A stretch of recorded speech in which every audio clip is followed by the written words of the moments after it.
Christ is risen. Hey guys, Father Photius here with another of the parables of Christ. Tonight we're looking at the 12th chapter of Luke's Gospel, at the parable of the rich fool. The Lord spoke a parable to them, saying, "The ground of a certain rich man yielded plentifully. And he thought within himself, saying, What shall I do, since I have no room to store my crops? So he said, I will do this. I will pull down my barns and build greater, and there I will store all my crops and my goods.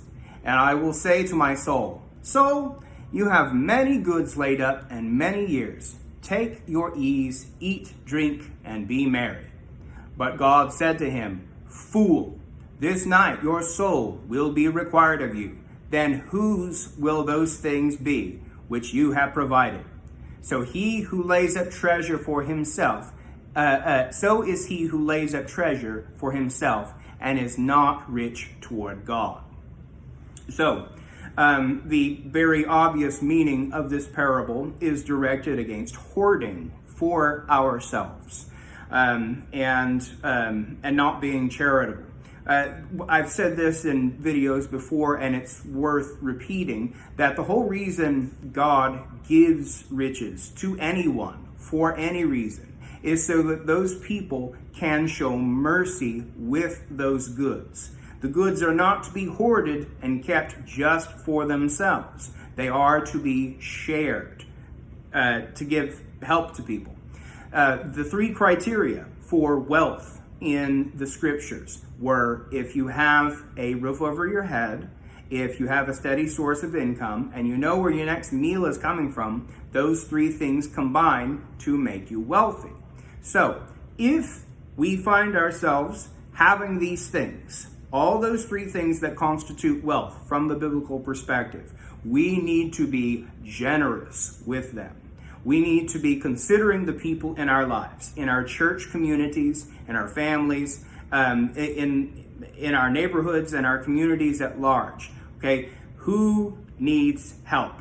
I guarantee you there's always somebody who needs help. Always somebody. It's never the case, well, I didn't have anybody to help. No, it's because you weren't looking. Okay, and honestly, you don't have to look very far. Your church, your church has people who need help. So do what you can to reach out to the people in your church. But in order to do this, you must first be connected to the people in your church. That is, you need to know them. You need to be involved in their lives.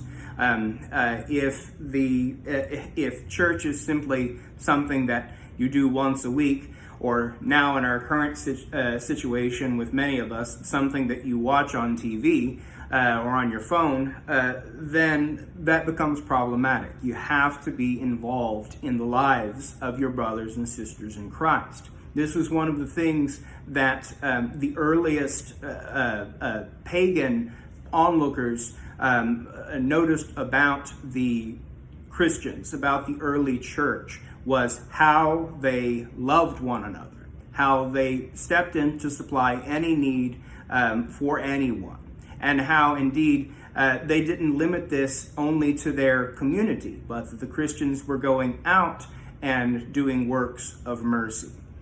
With regard to material things, is it wrong to be rich? After all, we've seen in the parable of Lazarus and the rich man, we see in this parable rich men who have done wrong and who are condemned accordingly.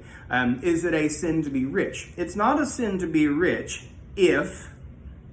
There's a big if you're doing what you're supposed to be doing with your wealth. That is, if you are looking out for the welfare of those whom the Lord has put in your life.